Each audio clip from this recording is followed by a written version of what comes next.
안녕하십니까 여러분, 역사인TV의 역댕유튜브입니다. 네, 오늘은 17번째 시간인데요. 네, 지난번에 말씀드렸던 것 같이 오늘은 4.19 혁명에 대해서 하겠습니다. 그리고 다음은 제가 다음주에 학교 역사기행을 가게 됐습니다. 가지고 학교 역사기행 특집을 마련해서 제가 직접 폰으로 촬영을 해보도록 하겠습니다. 네, 강의용자료 이 자료는 강의용 자료입니다. 사진 출처는 네이버입니다. 자, 그럼 이제 강의를 한번 시작해보도록 할까요? 네, 첫 번째는 바로 4.19 혁명의 계기에 대해서 알아보도록 하겠습니다. 1960년 대한민국 정부가 수립된 지도 12년이 된 해였다. 그때 당시에 이승만 초대 대통령은 자신이 또 대통령이 되고 싶어서 부정으로 투표를 하게 됐는데, 이것이 바로 3.15 부정선거이다. 그때 당시 부정투표라고 하면은 오늘날로서는 하지도 못할 것이었어요.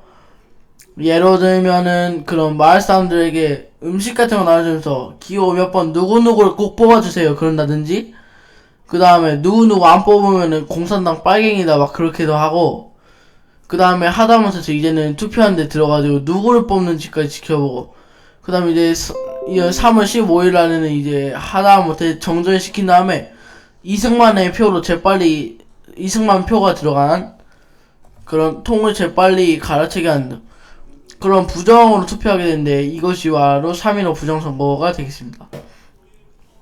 이 사건이 일어나자 마산에서 고등학생들이 시위를 하게 되는데, 그러던 중 마산 상업고등학교 출신 학생이었던 김주열 열사가 머리에 최루탄이 박혀 죽게 되고, 최루탄이 날라오는데 그게 그대로 머리에 꽂혀가지고 이게 죽게 된 거예요.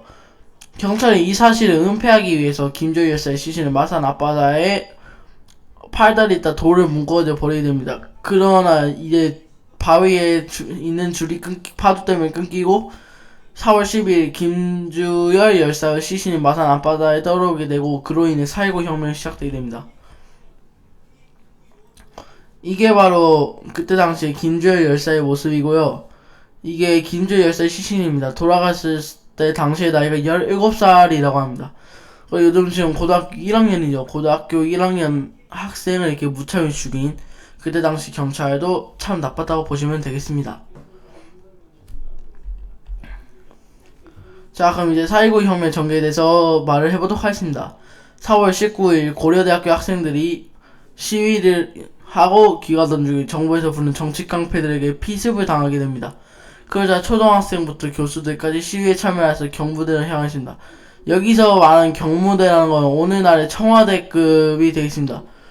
그리고 초등학생들은 그 플랜카드를 들고 우리 형제들에게 총을 겨누지 말라 그렇게 직접 써가지고 하고, 교수들은 학생들의 피해에 보답하라 그렇게 하면서 나갔는데요. 다급해진 이승만 전 대통령 경찰 동원해가지고 시위하는 사람들 막지만 김주열 열사의 죽음과 그 다음에 이승만 정부의 부정부패에 더 이상 참을 수가 없던 시민들을 막을 수는 없었습니다. 결국 이승만 전 대통령은 대통령직에서 물러나게 되지요. 이승만도 사실은 독립운동가 출신이었어요.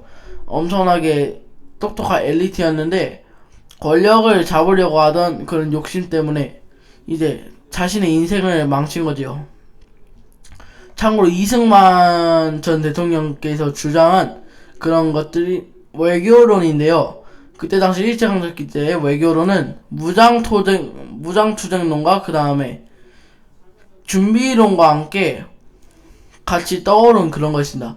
여기서 준비론은 우리는 아직 그렇게 준비가 안 됐으니까 충분히 우리가 강해져 일본을 몰아낼 때까지 준비를 하자라는 그런 이론이었고, 무장투쟁론은 아마 영화 암살이나 밀정 이런 데서 봐가지고 아시게 될 거예요. 언제까지 준비를 하고 외교에만 몸을 맡길 것인가, 우리가 직접 나서가지고 일본을 몰아낼 수 있도록 그렇게 노력해야 된다 그렇게 한 건데, 대표적인 단체가 의열단이 있습니다. 의로운 일을 맹렬히 추진하는 단체 의열단이 있습니다.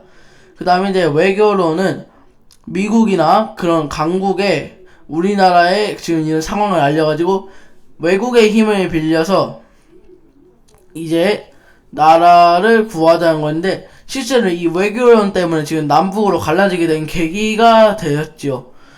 그러니까 이승만 대통령은 이미 외교를 주장한 그 순간부터 우리나라의 남북에 깨지는 약간 그런 걸 생각했을지도 모르겠죠.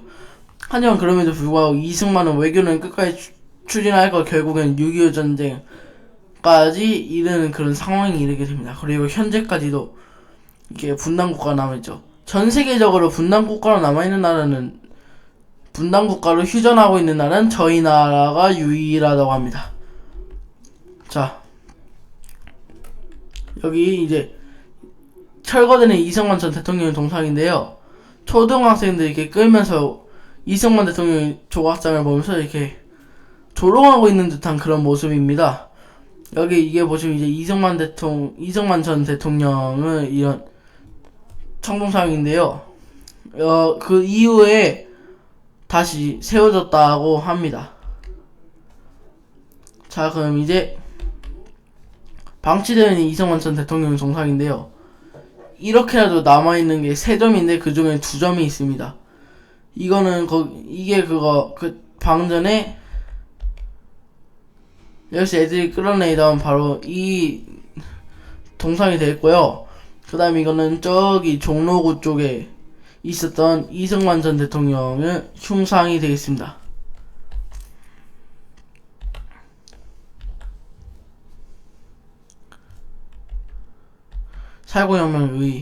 사회구혁명은 민주주의를 위한 대한민국 최초의 혁명이었다는 것이고, 그리고 대한민국 역사상 최초로 성공한 민주주의 운동이며, 최초로 초대 대통령이 최초로 하야를 하는 어처구니 없는 일이 생기게 됩니다. 그리고 훗날 박정희 정부 때 일어나는 부산 마산 항쟁, 줄여서 부마 항쟁, 그리고 거기서 다가오죠. 5.18 민주화 운동, 그 다음에 이제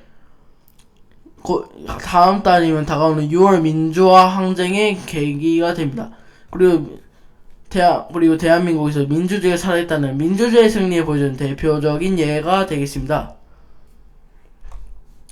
이제